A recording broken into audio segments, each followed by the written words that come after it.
10 seconds to start the dictation. 5 seconds to go.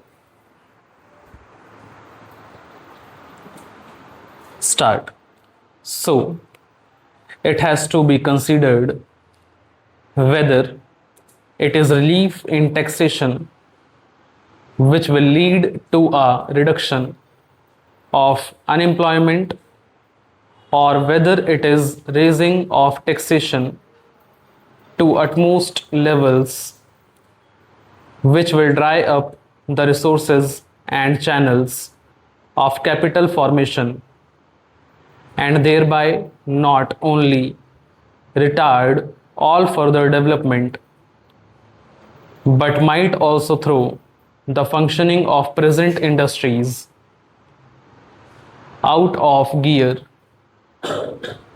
So, my submission is that when the Taxation Inquiry Committee has been appointed, it is only logical to expect that no substantial changes in the taxation structure will be made until the findings of that expert committee are known, until we know the incidence of taxation in the various sectors of our economy.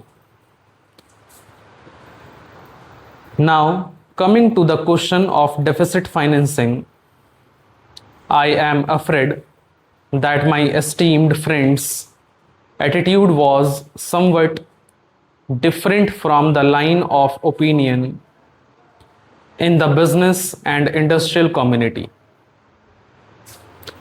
Not that we advocate deficit financing for bringing any artificial rise in prices, but the fact is that those who have criticized deficit financing have not suggested any other alternative or made any other constructive suggestion which will bring about necessary development plans.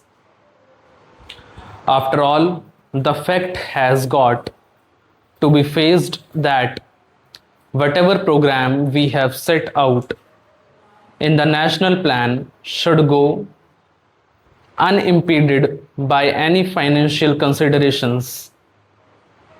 Any assurance has been given by the finance minister that so far as financial resources are concerned, he will ensure that the 5-year plan will not in any way be retarded.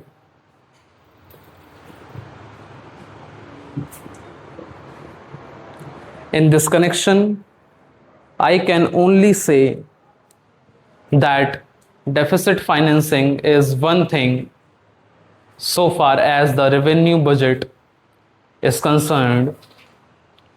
So far as normal expenses and expenditure are concerned, certainly nobody would advocate deficit financing, which might be very undesirable. But when it is a question of doing something abnormal, of investing something in productive channels, then certainly some risk has got to be taken, and I think the finance minister has been fully cautious in taking whatever measures he has so far. We know the measures that the government took for contracting money supply about the end of 1950, and certain other measures adopted which brought about a slump also from time to time the finance minister did not hesitate to mop up the surplus, which, as the records would show, has been about rupees 300 crores during the past 4 or 5 years. Stop.